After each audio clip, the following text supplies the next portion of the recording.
Fox News repeatedly lied about WMDs and climate change, yet they still have the audacity to act holier than thou. New York Times brings shame to the paper of record. First, it was Jason Blair. You remember, he was caught plagiarizing and fabricating his stories in 2003. Now there's Kurt Eichenwald. The New York Times now admits its former staffer paid the source of a story that has brought Eichenwald fame over the past 2 years.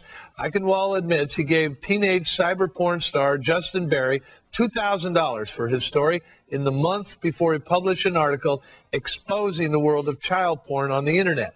Ironically, his work on that story earned him the highest honor in journalism for professional ethics.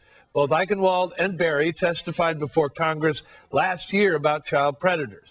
Editors at the time say they were unaware that Eichenwald had given the teen money, a big no-no in the world of good old-fashioned honest journalism. With me now, Wall Street Journal columnist John Fund, and from the Media Research Center, Rich Noyes. John, if I can go to you first, just so everybody's clear about this, the reason it's bad to give sources of your story money is... It changes the story. You're paying them for information. That means the information you're getting back may well be colored by it.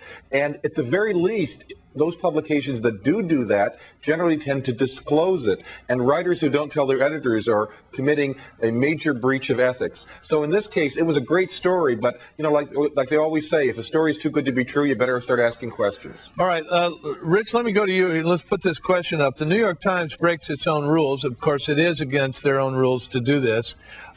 Is this a no biggie or a serious offense? I think it's serious. I mean, one of the things that distinguished his story back in December 2005 was that the reporter wrote this long essay that went with it, disclosing all the contacts he had with this kid to show, you know, how involved he was in the story. Well, this is one thing he didn't disclose. This is you know, part of the story that he decided he was going to conceal. And, you know, the New York Times, just like every other paper, they base their goodwill with the public based on trust. And here, the editors either didn't know what was going on, and it seems like they didn't know what was going on, as they've disclosed it this week, but it took them 16 months to find out what the real relationship was between this reporter and this source. That's something that shouldn't be happening. John, this paper, which is a paragon of liberal politics, has had a lot of trouble with these kinds of issues recently. Why is that? Well, that could be a whole long story. I mean, during the Howell Raines fracas, a lot of the New York Times' dirty laundry came spilling out. It's not the happiest place in the world to work. Every newspaper has bad apples. Every newspaper can have this happen to them.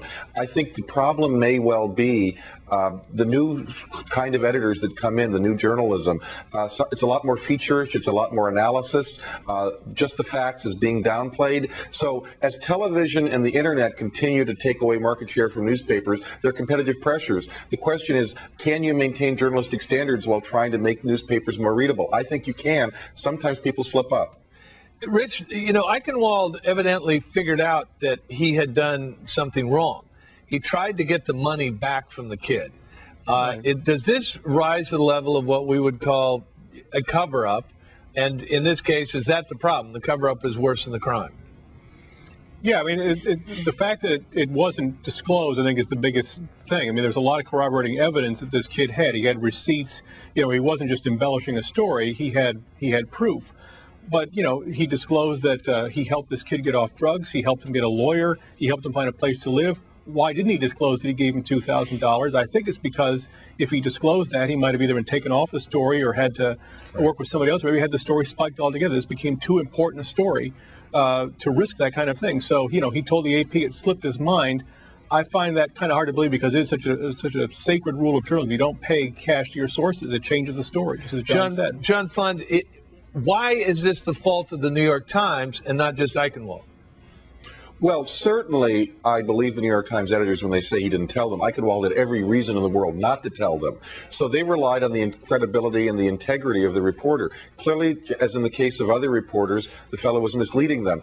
Now, he's no longer working at the New York Times. He left voluntarily. But I think the New York Times is a very simple solution. Often people do freelance pieces for the New York Times. This fellow should simply be barred from ever doing that because he did not level with his editors. All right, big thanks. Wall Street Journal columnist John Fund, and from the Media Research Center, Rich Noyes. Thanks to both. Big